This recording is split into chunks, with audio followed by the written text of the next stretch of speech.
Hi guys, I'm Ryan from Reading with My Eyes, and I'm going to review The Children by Melissa Albert. This book is very mixed.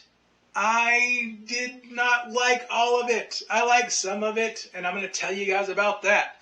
I'm going to tell you guys what I didn't like at the end, and then I'm going to rate this review. If you guys could like, subscribe, all that stuff, and give me a thumbs up if you do enjoy this review. Give me a thumbs up for the Darkwing Duck shirt. Come on, that's awesome. That's better than this book. But it's going to be mixed, so I'm just cutting to that chase right now. So, what is The Children about? It's about how we create fantasy stories by using real life. It's kind of that blur of, it's taking that escapism. It's really taking that escapism in this book and adding those elements. The writing is beautiful. If you're definitely somebody that likes prose and good writing over the story and stuff happening, then this is the book for you.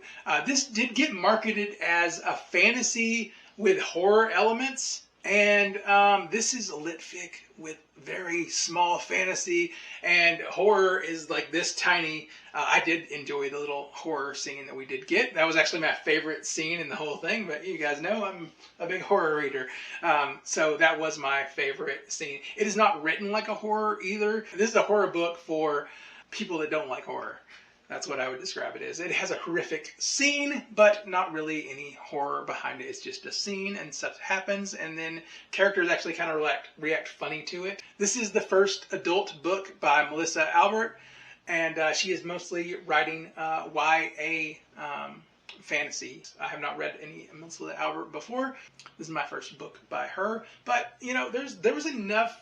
There's like a smidge of stuff, and I really enjoyed the writing, but just not the plotting of it. This book is told like a labyrinth, and that is kind of the point of the book. You have to go through this maze of timelines and what's happening to finally figure it out at the end. It is a little bit of a slow burn because you do figure out stuff at the very end, and it saves everything for the end. So the way that the story is told, it is told in present day going forward, it is told in the past going forward, and then it is told in events that go backwards. And so that timeline really mixes you up a little bit, and then you finally get the meat of the story at the end and what all goes on and happens. It still didn't answer all my questions, but it answered enough of those questions for me to be a little satisfied, and I did think the ending was decent. It tried very hard. The crazy thing about this book and the plotting and the pace, I feel it is a very slow pace, but I feel like it is consistent.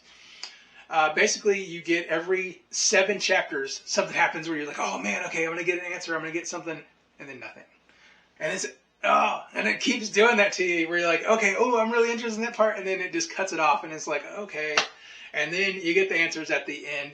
Let's get to the plot, okay? Well, I'm going to definitely not spoil it because everything gets spoiled at the end, and so I'm not going to spoil anything here. I want you guys to read it and you guys to enjoy it, and you guys have the frustration that I did without getting answers.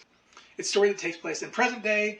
It is about the daughter of a famous novelist is representing these books that were based upon her and her brother growing up. But her and her brother did not grow up any of the way that these kids actually grew up. They grew up in the woods, and they were not feral, but they were kind of similar to feral, where they were just ignored by their mother, who's just writing these books, and their father, who's doing his own thing, but they were ignored.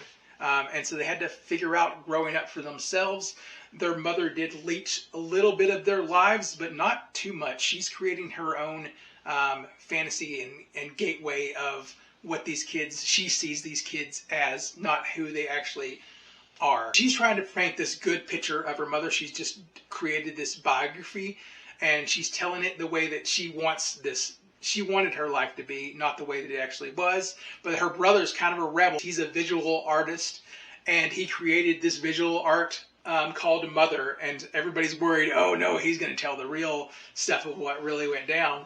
And so it's kind of her trying to meet her brother again as an adult and reconcile with what happened and what his art is really going to be about, so she can sell this fictional biography. And then we get the secrets of really what went down with the family history, what was in these books, what was borrowed, what was real, what was kind of fantasy, and a blend of those two. And that's what the story is about. So I did rate this book 2.5 out of 5. It's okay. For me, it is a pass. For you, it might not be.